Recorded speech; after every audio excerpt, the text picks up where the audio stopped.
हे बच्चा, good morning. कैसे हो आप लोग? आई होप आपकी पढ़ाई अच्छी चल रही होगी। और आई नो कि एक ही बात मैं रिपीट करता हूँ, दैट्स ओके। इस वाले पार्ट को अवॉइड करके हम लोग अपने टॉपिक पे आते हैं। हम लोग डिस्कस कर रहे थे जियोग्राफी का chapter 5, natural vegetation and wild life. तो लास्ट क्लास में हम लोगों ने टाइप्स ऑफ वेजिटेशन में we discuss about the what was tropical evergreen, tropical deciduous forest, और इवन हम लोगों ने थॉर्न फॉरेस्ट को भी डिस्कस कर लिया था। आज हम लोग फोर्थ डिस्कस करेंगे, मोन्टेन। मोन्टेन फॉरेस्ट। सो सबसे पहले मोन्टेन का मतलब क्या हो गया कि ये रिप्रेजेंट कर रहा है माउंटेन को। माउंटेन, सो माउंटेन का मतलब हाई एल्टीट्यूड्स पे मिलने वाले vegetation, means vegetation at higher altitude, higher altitude. Now पहले एक बेसिक कंसेप्ट हमें समझना पड़ेगा। जैसे कोई एक माउंटेनियस रीजन है सपोज, ठीक है, तो आप जैसे जैसे ऊपर जाओगे, as move towards higher altitude, जैसे जैसे आप हायर एल्टीट्यूड पे जाओगे, हाइट पे, आगे हाइट पे अगर जाओगे, द टेम्परेचर डिक्रीज। और ऐसा माना जाता है कि लगभग अगर आप 1 किलोमीटर के हाइट पे अगर जाओ, आई मीन 1000 मीटर पे ऑलमोस्ट 6 डिग्री सेल्सियस का फर्क देखने को मिलता है। It's kind of data, but ये जरूरी नहीं है। You just need to check, cross check कि एग्जैक्टली इतना है, थोड़ा बहुत ऊपर नीचे। बट कहने का मतलब यही है कि आप हाइट पे जाते हो तो टेम्परेचर में डाउन फील होता है, मतलब आपको कोल्ड फील होगा। अब इसका रीजन आप समझो। मान लीजिए ये लोअर लोकेशन है, इसको मैं थोड़ा इधर बता, सपोज करिए हमें ठंड वगैरह फील होता कैसे, ये आपको समझ में आ जाएगा। सपोज करिए आप यहां पे हैं, जैसे जैसे आप हाइट पे पहुंच रहे हो, आप मान लीजिए यहां पे पहुंच गए, तो आपको कोल्ड फील क्यों हो रहा है, आप ये समझ लीजिए कोल्ड फील क्यों हो रहा है। सी, जिस टाइम पे आप नीचे हो उस टाइम पे एयर पार्टिकल्स बहुत ज्यादा होते हैं। जैसे जैसे आप ऊपर जाते हो एयर पार्टिकल्स कम होने लगते हैं, मींस यहां पर आपके एयर पार्टिकल्स बहुत कम और बहुत दूर दूर। तो हमें कोई भी, चाहे गर्म फील होना या फिर ठंडा फील होना, उसका रीजन ये है कि हमारे बॉडी के कांटेक्ट में कितने पार्टिकल्स आ रहे हैं। यहाँ पे कम आते हैं, तो यहाँ पे कम आने के कारण आपको कोल्ड फील होने लगता है, ठीक है। और यहाँ पर ज्यादा होने के कारण जो है ये हमें ज्यादा, क्योंकि जो सिचुएशन जो है पार्टिकल के साथ होगा, पार्टिकल अगर बहुत ज्यादा गर्म होगा तो हमें गर्म फील होगा। पार्टिकल जो है यहाँ पे भी उतना ही है, मान लीजिए एक पार्टिकल का टेम्परेचर 35 डिग्री सेल्सियस है सपोज, तो हमें इस लेवल का टेम्परेचर ये फील कराने की कोशिश करेगा। ऐसे ही जब आप हायर एल्टीट्यूड, इसके पास भी 35 डिग्री सेल्सियस ही है या इवन उससे ज्यादा होगा, क्योंकि ये तो और भी पहले टेम्परेचर गेन कर ले रहा है। बट प्रॉब्लम ये रहता है कि इतने नंबर ऑफ पार्टिकल्स इतने कम होने के कारण हमें वो कोल्डनेस फील नहीं आता, मतलब वो गर्म जो हॉटनेस है वो फील नहीं आता, इवन ठंडा फील होता है। सो ये बेसिक रीजन है, क्योंकि ये भी पता है ना, it's a layer of atmosphere, that is the reason. आप हाइट पे जाते हो तो एटमॉस्फेरिक प्रेशर घटने लगता है, यहाँ पे प्रेशर ज्यादा है, यहाँ पे प्रेशर कम है। खैर ये बेसिक बात है। तो टेम्परेचर कम होने के कारण हायर एल्टीट्यूड पे जिस तरीके का वेजिटेशन हो रहा है, उनका अगर कंपैरिजन देखा जाए तो जो हमारा वर्ल्ड है, वर्ल्ड मैप, ठीक है, ये हमारा अर्थ है, इसमें Capricorn, tropical, these are the tropical zone. Tropical zone हम लोगों ने लास्ट वाले क्लास में बनाया भी था मैप वगैरह, आपको याद होगा। इसके ऊपर जो आता है उसको बोलते हैं टेम्परेट जोन, टेम्परेट जोन। तो जो टेम्परेट जोन है उसमें एक तो स्लैंट रेज होने के कारण सन का स्लैंट रेज होने के कारण यहाँ का टेम्परेचर जो है लो होता है, टेम्परेचर यहाँ पे लो होता है बिकॉज लेस हीट रिसीव, या फिर कह लो ड्यू टू स्लैंट रेज। ये सारी बातें एक जनरल बातें जो आपको समझना चाहिए। तो इन्हीं के कंपैरिजन के बेसिस पे हमने क्या किया है, हायर एल्टीट्यूड के डिफरेंट डिफरेंट लोकेशंस में पाए जाने वेजिटेशन का नाम रख दिया। जैसे number one wet temperate forest पहला। ना जब आप एल्टीट्यूड पे जा रहे हो लगभग 1000 मीटर तक, 1000 मीटर तक, तो यहां पे वेट टेम्परेट मतलब यहां पे जो पाए जाने वाले वेजिटेशन है उसको बोल रहे हैं वेट टेम्परेट। तो यहाँ पे स्पेशली जैसे ओक ट्री हो गया, ओक वगैरह हो गया, इसके अलावा चेस्टनट हो गया, इस तरीके के पेड़ पाए जाते हैं, चेस्टनट। रीजन भी है, आप ये देख लो, रीजन कोई ज्यादा स्पेसिफिक ऐसा है नहीं। बारिश होने लगता है तो जो है, मान लीजिए ये हमारा फर्स्ट वाला जोन है। अब इसके ऊपर जब गए, इसके ऊपर सेकेंड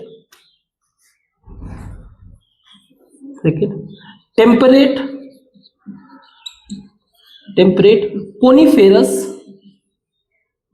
कोनीफेरस फॉरेस्ट मींस जैसे जैसे आप हाइट पे जा रहे हो वहां एक तो वहां का जो भी वेजिटेशन है सेम इस वाले जोन में पाए जाने वाले, और यहां पर इस वाले मतलब अगर इसका मैं एक लोकेशन अगर फिक्स करूं तो लगभग 1500 मीटर से लेकर 3000 मीटर के बीच में यहां पे पाए।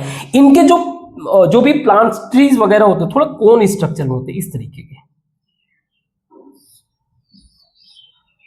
तरीके के आई थिंक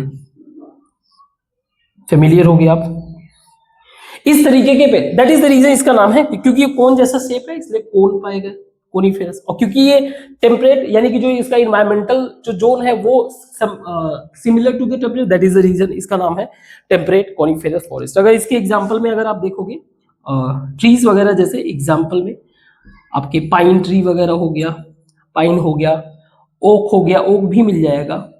इसके अलावा जो बहुत ज्यादा फेमस है आपका देवदार वगैरह आपने सुना होगा, है ना, इस तरीके के ट्रीज यहाँ पे पाए जाते हैं। यहाँ बाकी जैसे अपने इंडिया में अगर बात करें तो जो भी हिमालय वगैरह वाला रीजन है, हिमालय, हिमाचल, उत्तराखंड, कश्मीर, ये सारे के सारे रीजन जो है इन्हीं सब इससे जो है भरा हुआ है, इन्हीं सब वेजिटेशन से। ना इसके ऊपर अगर आप जाओगे 3000 के ऊपर जाओगे लगभग थर्ड, इसको बोलते हैं एल्पाइन फॉरेस्ट। लगभग इसको आप एज्यूम कर सकते हो somewhere around more than 3600 above, 3600 metre इसके एबव इसके ऊपर जाओगे तो एल्पाइन टाइप ऑफ फॉरेस्ट। तो एल्पाइन का पहले मतलब आप समझो, एल्पाइन रिप्रेजेंट करता है एल्प्स माउंटेन को। नाउ आपका काम ये है कि जरा पता करो एल्प्स माउंटेन है कहां पे और कमेंट बॉक्स में मेंशन करो। सो एल्पाइन माउंटेन्स यहां पे पाए जाने वाले जो वहां का नेचर होगा, इसीलिए जो है कहीं पे भी इस तरीके के नेचर का अगर पाया जाना तो उसका नाम दे दिया गया। तो बेसिकली यहाँ पे अगर आप देखोगे तो ट्रीज वगैरह की अगर बात करें तो जो ट्रीज होते हैं वो स्मॉल होते हैं, स्टंटेड होते हैं, मतलब छोटे होते हैं, है ना, हाइट में छोटे होते हैं, शॉर्ट होते हैं। जैसे कि पाइन ट्री वगैरह हो गया, पाइन हो गया, जूनिपर हो गया, एक्सेट्रा। बट इससे भी इंपॉर्टेंट एक खास बात देखने को मिलता है, यहाँ पे एल्पाइन ग्रासलैंड देखने को मिलता है, एल्पाइन ग्रासलैंड। तो ग्रासलैंड बेसिकली एक तरह से प्लेन समझो, तो ये बेहतर सर्वाइवल जोन होता है जहां पे लोग रहते भी हैं अच्छे तरीके से, बेहतर मतलब हाइयर एल्टीट्यूड पे, दो इट्स मोर देन 3600, लेकिन यहाँ का ग्रासलैंड होने के कारण यहाँ पे जो है सिविलाइजेशन सर्वाइव होते हैं, ह्यूमन सर्वाइव भी करते हैं, ह्यूमन रहते भी हैं। जैसे अपने अगर कंट्री में ले लें, इंडिया की बात करें तो इंडिया में दो फेमस कम्युनिटी हैं, जिसको एक बोलते हैं गुज्जर कम्युनिटी और ये बेसिकली उत्तराखंड और हिमाचल में देखने को मिलेंगे, एक बार क्रॉस चेक कर लेना। और दूसरे हैं बकरवाल, बकरवाल कम्युनिटी।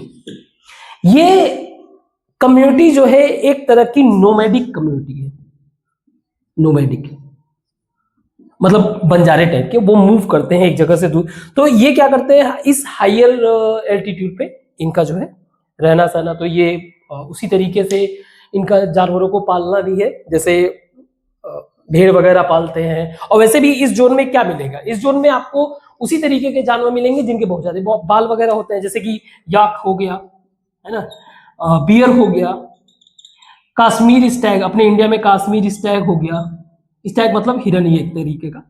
इसके अलावा स्पॉटेड डियर हो गया, ऐसे बहुत सारे जानवर देखने को मिलते हैं।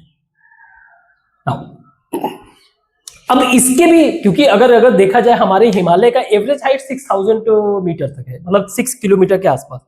इसके भी ऊपर जाते हो तो आपको मिल जाता है टुंड्रा टाइप ऑफ फॉरेस्ट, मतलब इसके ऊपर आप जाओगे मोर देन एबव, ऐसे ही लिख देते, छोड़ो, tundra, tundra forest. Now tundra again tundra का मतलब ये हो गया है कि एक frozen land without tree. Siberia tundra में ही आता है, वहां पे आपको ट्री वगैरह देखने को मिलेंगे। हाँ, ट्री वगैरह नहीं देखने को मिलेंगे, लेकिन मॉस, काई वगैरह देखने को मिल जाता है, मॉस हो गया, लाइकेन हो गया, ये सब देखने को मिलता है, ठीक है। और यहाँ पे रहने वाले जानवर जो बहुत ही ज्यादा इस तरीके के इन्वायरमेंट को, इस तरीके के क्लाइमेट को सस्टेन कर सके, और वो होते हैं ना बहुत ज्यादा बाल, वही उसी तरीके के इस टेम्परेचर को सस्टेन। तो कहने का मतलब जो माउंटेन टाइप ऑफ फॉरेस्ट है उसमें एल्टीट्यूड के बेसिस पे उनके नाम, उनके नेचर के पॉइंट ऑफ व्यू से उनको अलग अलग डिफाइन किया गया है। सबसे पहला वेट है, वेट टेम्परेट, जो कि 1000 मीटर के आसपास। फिर उसके बाद टेम्परेट कॉनिक फॉरेस्ट हो गया, जो कि उसके पेड़ वहां पे जो उगते हैं उनके पॉइंट ऑफ व्यू से 1500 टू 3000। एल्पाइन फॉरेस्ट हो गया, और ये फिर टुंड्रा। और ये मिलेंगे कहाँ पे, ये आपको मिल जाएंगे हमारे इंडिया के Himalaya, Uttarakhand, Kashmir, north east side में काफी कुछ मिल जाएंगे, ठीक है। तो ये हो गया हमारा माउंटेन। अब आगे देखते हैं हम लोग मैंग्रोव के बारे में, इसको बताते हैं मैंग्रोव फॉरेस्ट। सो ये आपको कोस्टल रीजन में मिलेंगे, स्पेशली ट्रॉपिकल जोन में, यानी कि जहां पे हमारा कंट्री है। So it's a kind of tropical coastal forest, coastal forest, जो यूजुअली फाउंड नियर डेल्टास, जहां पे रिवर डेल्टास बनाती है। अगर हम अपने इंडिया की बात करें, अगर देखो डेल्टा जो बनाती है ना रिवर, बेसिकली रिवर बहुत सारे सिल्ट वगैरह को लेके आती है जो बहुत ही ज्यादा फर्टाइल होते हैं, वो भी हेल्प करता है। और प्लस जो है ये समुद्र के पानी वगैरह को भी इस्तेमाल करते हैं। तो आपको जैसे आपको गंगा रिवर का डेल्टा, ये पूरा का पूरा, इसको बोलते हैं सुंदरबन, दुनिया का सबसे बड़ा डेल्टा है। सुंदरबन में पाया जाए, इसका नाम ही जो है यहाँ पे पाए जाने वाले ट्री के नाम पे, दैट इज ट्री का नाम था सुंदरी, अभी भी है, ट्री का नाम है सुंदरी। और ये ट्री जो है, ये पेड़ पौधा जो भी है, ये एक तरह का मैंग्रोव है ना। इसका खास बात क्या रहेगा, इसके जो रूट्स होते हैं, रूट्स सबमर्ज्ड इन वाटर, तो एक तरह से ये मार्शी लैंड में ही पाए जाते हैं, थोड़े मार्शी लैंड होगा, मार्शी लैंड। तो बहुत सारे डेल्टा, जैसे आपके गोदावरी, गंगा हो गया, महानदी हो गया, गोदावरी हो गया, इनके डेल्टा हो गया, कृष्णा हो गया, है ना, कावेरी, इन सब डेल्टास पे क्या पाए जाते हैं, मैंग्रोव पाए जाते हैं। आप एक बात को समझो, इसका इंपॉर्टेंस आप समझना। 2004 में हमारे कंट्री में एक सुनामी आया था, सुनामी, और कंट्री में काफी डिस्ट्रक्शन, कोस्टल एरिया में ह्यूज लेवल ऑफ डिस्ट्रक्शन हुआ। बहुत कम डिस्ट्रक्शन वहां पे हुआ जहां पे मतलब ऑलमोस्ट एक तरह से कह सकते हो नो मतलब नो तो नहीं कहेंगे बट समझ लो less destruction, very low destruction, very low destruction. वहां पे कहां पे, जहां पे ये ट्री था, यहाँ पे मैंग्रोव ट्री था, मैंग्रोव ट्रीज ये जहां पे थे वहां पे बहुत ही कम डिस्ट्रक्शन हुआ। इसके बाद गवर्नमेंट को रियलाइज हुआ इसका इंपॉर्टेंस। तो आज अगर आप पता करोगे तो गवर्नमेंट इनको बहुत ज्यादा प्रमोट करती है कोस्टल रीजन में।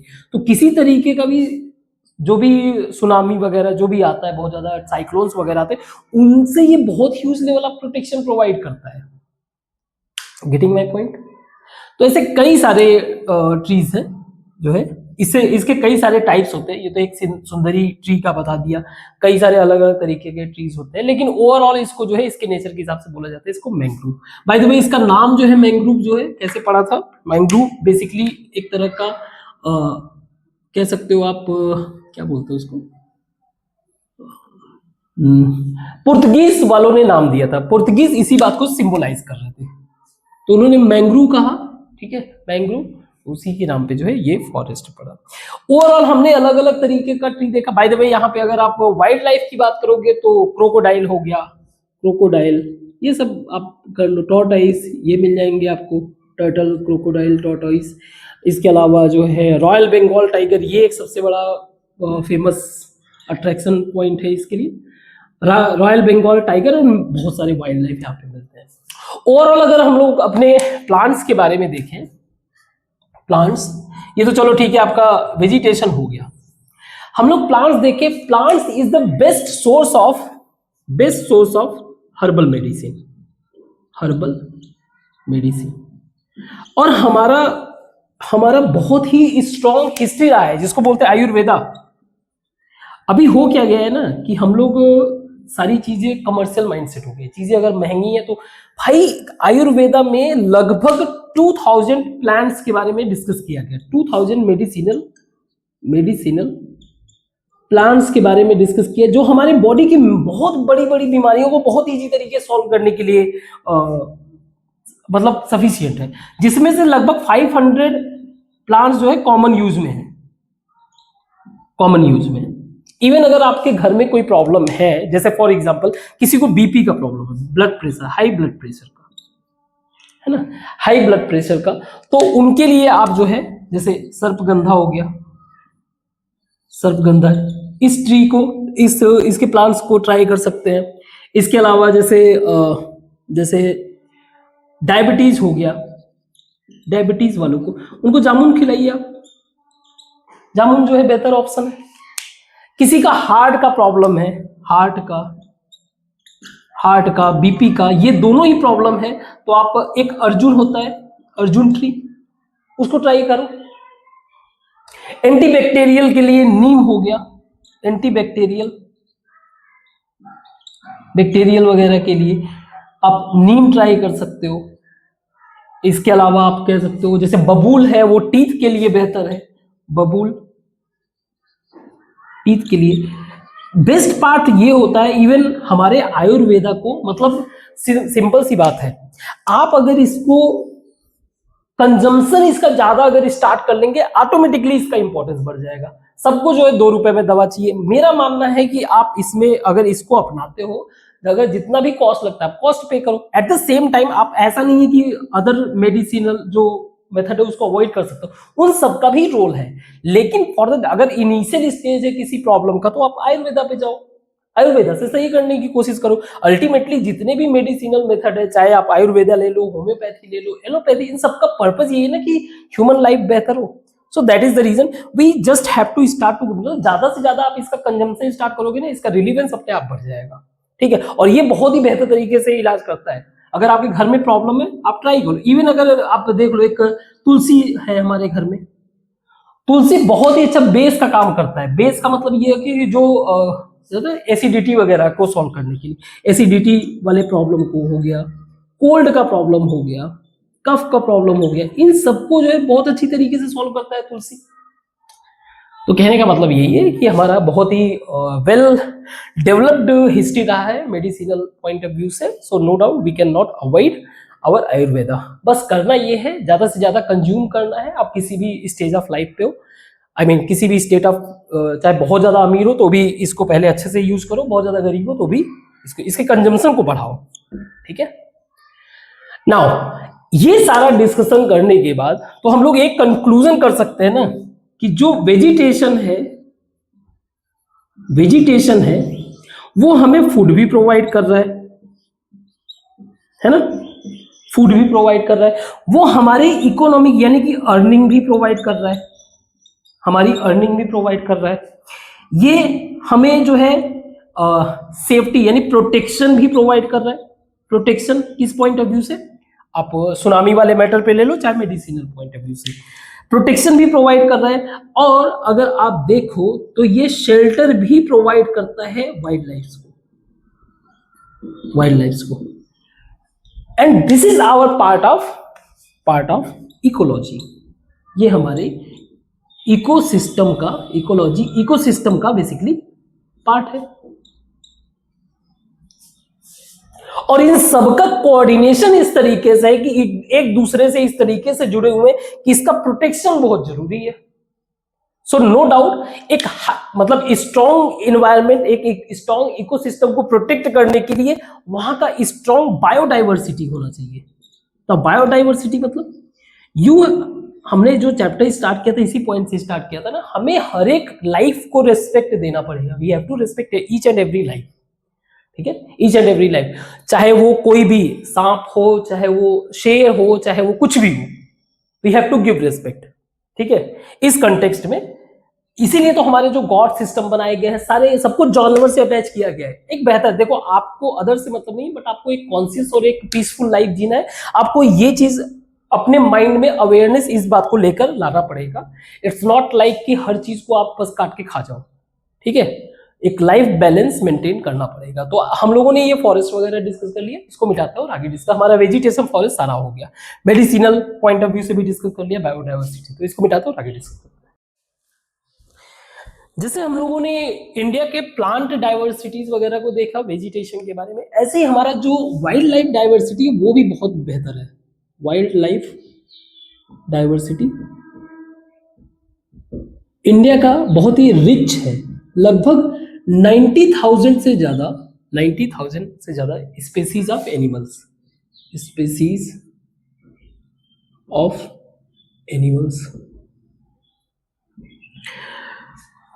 अब अगर इनको वर्ल्ड के पॉइंट ऑफ व्यू से देखो तो लगभग 5 to 8% ऑफ, जिनमें से जैसे 5 to 8% वर्ल्ड के जितने भी एम्फीबियन, रेप्टाइल्स, मैमल्स, ये सारे सब इंडिया में है। लगभग 5 to 8% इंडिया में ही प्रेजेंट, कितना बहुत कम, बहुत बड़ा लैंड नहीं है, 2.4% ही लैंड है, ये भी याद रखना। इंडिया के बर्ड्स के बारे में अगर बात करें तो बर्ड्स का लगभग मोर देन 2000 स्पीसीज देखने को मिलता है, 2000 स्पीसीज, जो कि समवेयर अराउंड 13% ऑफ वर्ल्ड है। 13% ऑफ वर्ल्ड, पूरी दुनिया में जहां पे जितने पक्षी जो है हमारे इंडिया में लगभग उसके 13% यहीं पे। फिश की बात कर ले, मोर देन 2500 स्पीसीज देखने को मिलता है, ये भी somewhere around 12 to 13% of the world. तो आप इमेजिन कर सकते हो हमारे वाइल्ड लाइफ डाइवर्सिटी के बारे में। और तो कुछ अगर जानवर के बारे में अगर हम लोग बात भी करें, जैसे फॉर एग्जांपल आप किसको पिक करना है, पहले एलिफेंट को ले लो आप। एलिफेंट जैसे मेजर एनिमल्स, जैसे लाइक एलिफेंट आपको मिल जाएगा केरला में, मिलने को तो हर जगह मिल जाएगा, लेकिन उनका नेचुरल जो जहां पे वो बेहतर तरीके से रह सकते हैं, साउथ इंडिया में तो लगभग हर ही जगह है, ठीक है, असम में भी देखने को मिलता है ना। तो एलिफेंट हो गया, एलिफेंट। वन हॉर्न राइनोस अगर देखें तो असम और वेस्ट बंगाल। टाइगर की बात करें, टाइगर जो बकरी खाता है, टाइगर आपको मिल जाएगा मध्य प्रदेश में, इसके अलावा जो है वेस्ट बंगाल में, है ना। टाइगर के जैसे फिर ये सब आ जाते हैं ना, लेपर्ड वगैरह हिमालयन रीजन्स वगैरह में मिल जाएगा आपको, इस एमपी वाले फॉरेस्ट वाले जोन में मिल जाएगा। कैमल, कैमल कहाँ मिलेगा? कैमल आपको आसानी से मिल जाएगा हिमालयन रीजन में, जहां पे ठंड में बेचारे पानी नहीं मिलता उनको, यहाँ मिलेगा। पहले राजस्थान में, गुजरात में, मजाक कर रहा था। और कौन सा जानवर है? लायन, लायन कहाँ मिल जाएगा? गुजरात के गिर फॉरेस्ट में, फेमस है गिर फॉरेस्ट में लायन। अब इजी वे से हमारे कंट्री के कोस्टल एरियाज में टॉर्टोइस, अभी इसके बारे में डिस्कस किया, टॉर्टोइस हो गया, क्रोकोडाइल हो गया, ये सारे मिल जाएंगे, है ना, फिश वगैरह ये मिल जाएंगे कोस्टल एरियाज में बहुत इजी वे से। और कौन से जानवर की बात करें? हायर एल्टीट्यूड पे हिमालयन रीजन के जो एनिमल्स हैं, जैसे कि स्टैग, कश्मीर स्टैग हो गया, याक हो गया, और spotted deer, bear, etcetera etcetera etcetera. तो कई तरीके के जानवर मिल रहे हैं। अब इंपॉर्टेंस आप देखो, अगर वाइल्ड लाइफ के इंपॉर्टेंस की बात करें तो सबसे बड़ी चीज ये है कि जो जानवर है वो हमें, हमारे लिए किस तरीके से ये हमें फूड प्रोवाइड करते हैं, प्रोवाइडिंग फूड, जैसे कि milk, egg, meat, food provide करते हैं।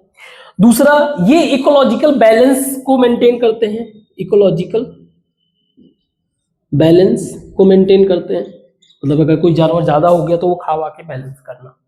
दूसरा इंपॉर्टेंट चीज, ये पॉलिनेशन में काम आते हैं। पॉलिनेशन, अगर पॉलिनेट ही ना करें तो फिर उगेगा ही नहीं। सी, फ्रीक्वेंटली पहले के टाइम में फ्रीक्वेंटली कंट्री के अंदर ड्रॉट हुआ करता था। ड्रॉट एक मेजर प्रॉब्लम था, ये बस मैं इंपॉर्टेंस के पॉइंट ऑफ व्यू से बता रहा हूँ।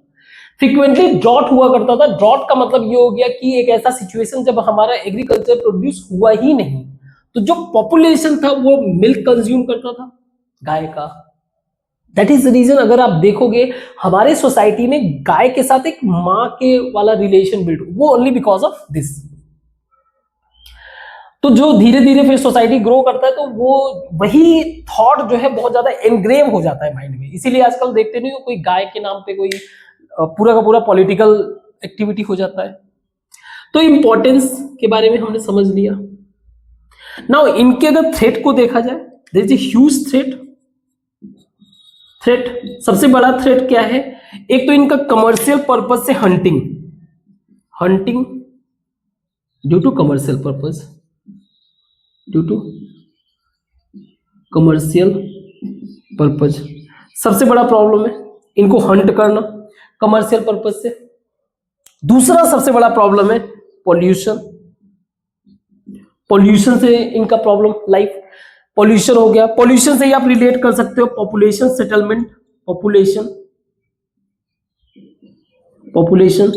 सेटलमेंट।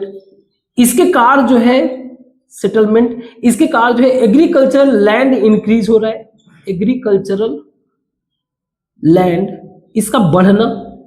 अब एग्रीकल्चरल लैंड इंक्रीज हो रहा है at the cost of deforestation.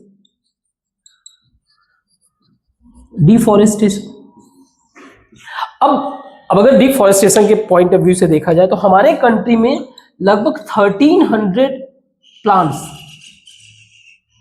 Plants खतरे में है, एंडेंजर्ड।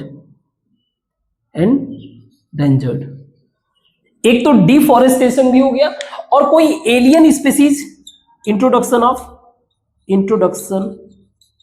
ऑफ एलियन स्पीसीज, कोई बाहर का कोई जानवर लेके आ गया तो एलियन स्पीसीज कह लो, या फिर एग्जॉटिक एग्जॉटिक को प्लांट में ही रहने देते हैं। कोई एलियन स्पीसीज इंट्रोड्यूस कर दिया तो इसमें भी एग्जॉटिक लिख ही देते हैं, क्योंकि प्लांट के पॉइंट ऑफ व्यू से डिस्कस कर रहे हैं।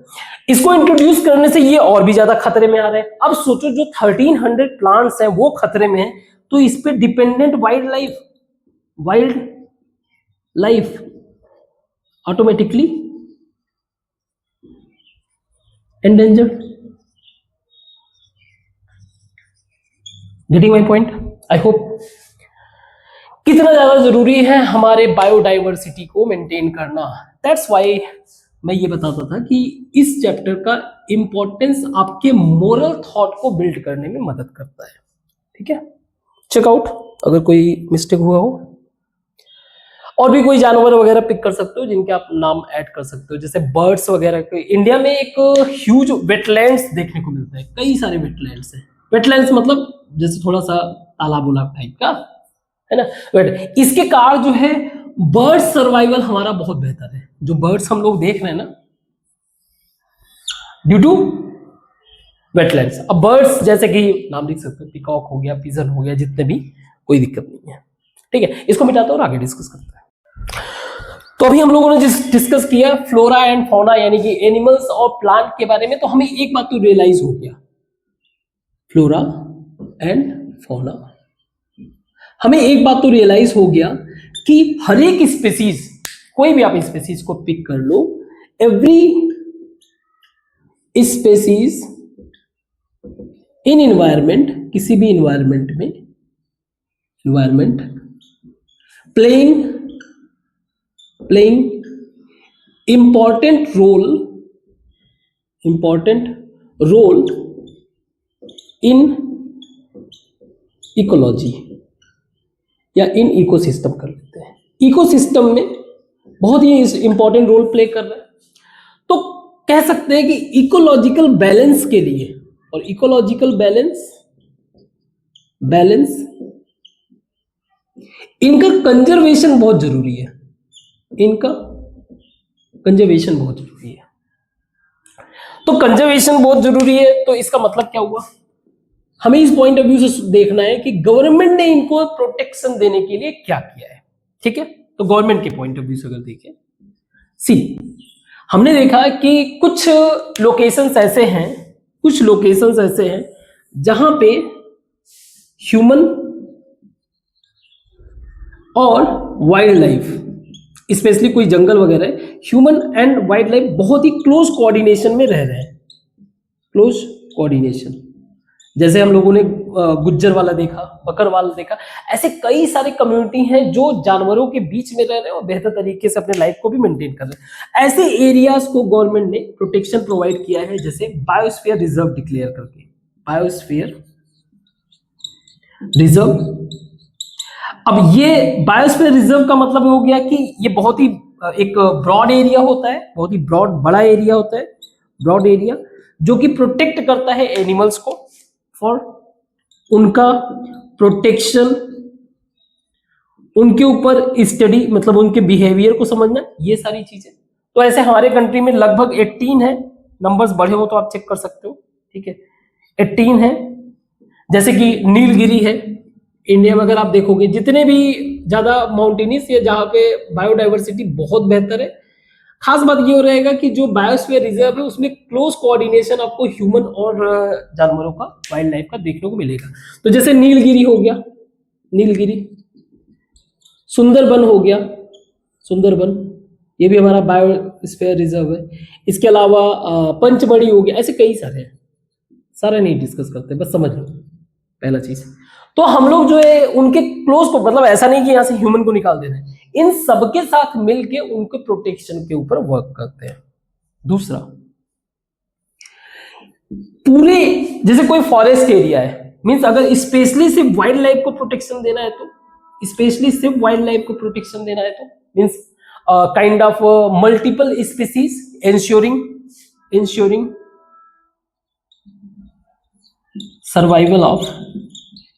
Survival of ecosystem. जहां का इकोसिस्टम यानी इकोलॉजिकल बैलेंस मेंटेन करने के लिए ऐसे को गवर्नमेंट ने डिक्लेयर किया हुआ है नेशनल पार्क.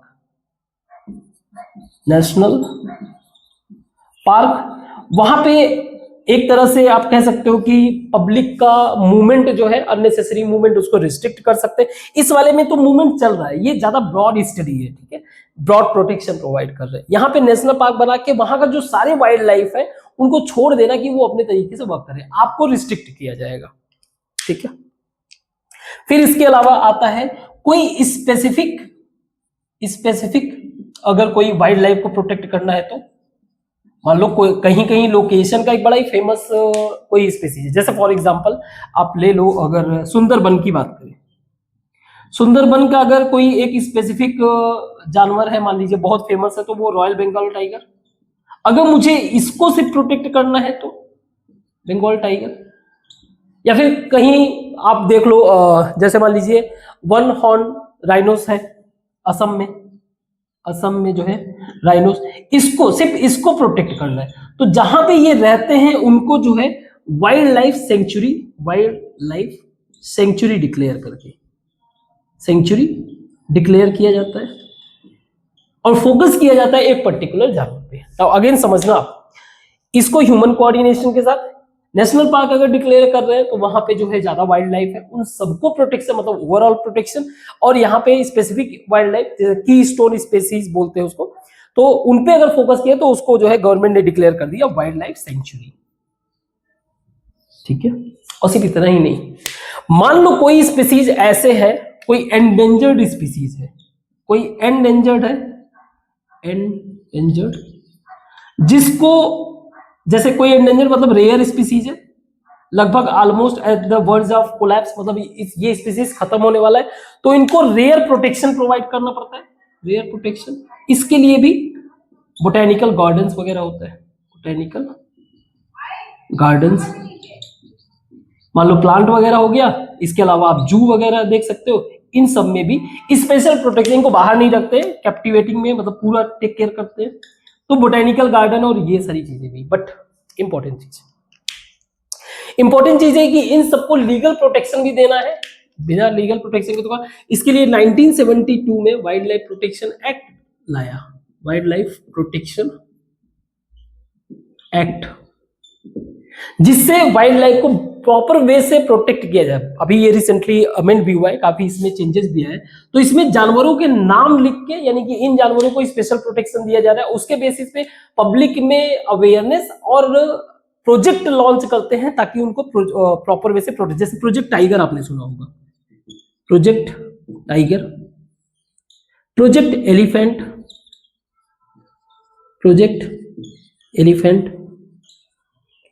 प्रोजेक्ट क्रोकोडाइल, या फिर कह लो राइनोस के ऊपर, वन हॉर्न राइनोस। तो इस तरीके से प्रोजेक्ट भी लॉन्च करके जो है उनको प्रोटेक्शन प्रोवाइड किया जाता है। प्रोटेक्शन का मतलब स्पेसिफिकली गवर्नमेंट प्लान करती है, खर्चे वर्चे करती है ना। नाउ वाइल्ड लाइफ प्रोटेक्शन में क्या होगा, कई सारे जानवरों के नाम लिस्टेड करेगा, ताकि इसके ऊपर अगर किसी ने उसको हंट किया तो आपके ऊपर बहुत ही हैवी लीगल चार्ज इंपोज किया जाएगा। So the point is, even government या फिर कोई भी आप, they understand the importance of wildlife and vegetation. That's why they give high level of protection and as well as conservation through activities like biosphere, कहीं reserve declare कर दिया, कहीं wild life declare कर दिया, कहीं नेशनल पार्क डिक्लेयर कर दिया, कहीं जानवर को special protection if they need, so there is a method for the botanical garden, zoo, इन सब में उनको कैप्टिवेट करके प्रॉपर वे से प्रोटेक्शन किया जाता है। ठीक है, इस तरह से ये चैप्टर खत्म होता है। आपको ये चेक करना है पढ़ते वक्त, अगर कहीं कोई मिस्टेक हो गया हो, कोई पॉइंट मिस हो गया हो, तो आप उसको बताओगे कमेंट बॉक्स में, पॉसिबल होगा तो उसको करेक्ट करोगे। ठीक है, आज के लिए बस इतना ही रखते हैं। Thank you.